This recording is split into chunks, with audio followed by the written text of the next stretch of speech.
வணக்கம். சற்று முன் வெளியான முக்கிய அறிவிப்பின்படி இபிஎஃப்ஓவில் வந்தது புதிய மாற்றம். அதாவது பிஎஃப் புதிய விதிகள் 2026 சொல்வது என்ன?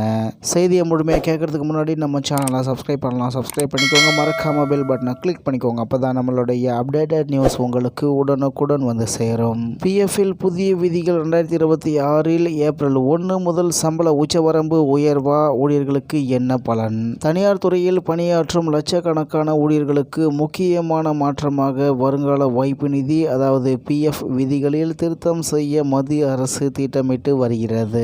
தற்போதைய நிலையில் அடிப்படை சம்பளம் ரூபாய் 15,000 வரை உள்ளவர்களுக்கு மட்டுமே பிஎஃப் கட்டாயமாக உள்ளது. இந்த வரம்பை ரூபாய் 25,000 உயர்த்துவதற்கான ஆலோசனைகள் நடைபெற்று வருகின்றன.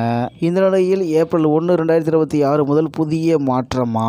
இந்த மாற்றம் 2026 ஏப்ரல் 1 முதல் அமலுக்கு வரலாம் என எதிர்பார்க்கப்படுகிறது. இதனால் மேலும் பல தனியார் துறை ஊழியர்கள் பிஎஃப் திட்டத்தின் கீழ் வர வாய்ப்பு உள்ளது.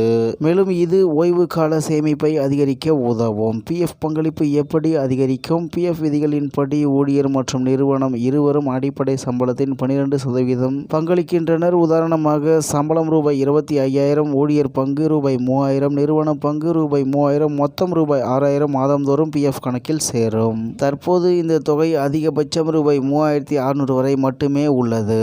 மேலும் வரி விதிகளில் மாற்றம். அதாவது ஒரு நிதியாண்டில் பிஎஃப் பங்களிப்பு ரூபாய் 2.5 லட்சத்தை கடந்தால் அதற்கு கிடைக்கும் வட்டிக்கு வரி விதிக்கப்படும். அரசு ஊழியர்களுக்கு இந்த வரம்பு ரூபாய் 5 லட்சமாக உள்ளது. மேலும் 2026 ஏப்ரல் 1 முதல் புதிய வரி முறை அதாவது நியூ டாக்ஸ் ரெஜிம் இயல்பு நிலை முறையாக இருக்கும். பழைய முறையை தேர்வு செய்ய விரும்புவோர் முன்கூட்டியே தெரிவிக்க வேண்டும். மேலும் பிஎஃப் கணக்கு மாற்றம் எளிதாகும். அதாவது புதிய மாற்றங்களின் மூலம் வேலை மாறும் ஊழியர்களுக்கு பிஎஃப் கணக்கை தானாகவே மாற்றும் வசதி மேம்படுத்தப்பட்டுள்ளது. இதனால் முன்பு இருந்த கைமுறை சிரமங்கள் குறையும். அடுத்ததாக பிஎஃப்பில் நீண்ட கால நன்மைகள். ஓய்வு தொகை அதிகரிக்கும். பிஎஃப் சேமிப்பு உயர்வு, நிறுவன பங்களிப்பு அதிகரிப்பு, காப்பீடு தொகை உயர்வு. குறுகிய காலத்தில் கையில் வரும் சம்பளம் சற்று குறையலாம். ஆனால் நீண்ட காலத்தில் இது அதிக நிதி பாதுகாப்பை வழங்கும். மேலும் இறுதி அறிவிப்பு இன்னும் இல்லை. இந்த பிஎஃப் உச்சவரம்பு உயர்வு குறித்து மத்திய அரசு இன்னும் அதிகாரப்பூர்வ அறிவிப்பை வெளியிடவில்லை. இருப்பினும் பணவீக்கம் மற்றும் வருமான உயர்வை கருத்தில் கொண்டு விரைவில் அறிவிப்பு வெளியாகும் என எதிர்பார்க்கப்படுகிறது.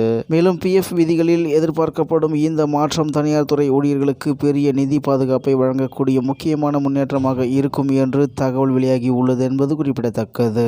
இத்துடன் இன்றைய முக்கிய செய்தி நிறைவேறுகிறது. மேலும் இது போன்ற செய்திகளை உடனுக்குடன் தெரிந்து கொள்ள ஆர்கே நியூஸ் தமிழ்நாடு சேனலுடன் இணைந்திருங்கள். நன்றி, வணக்கம்.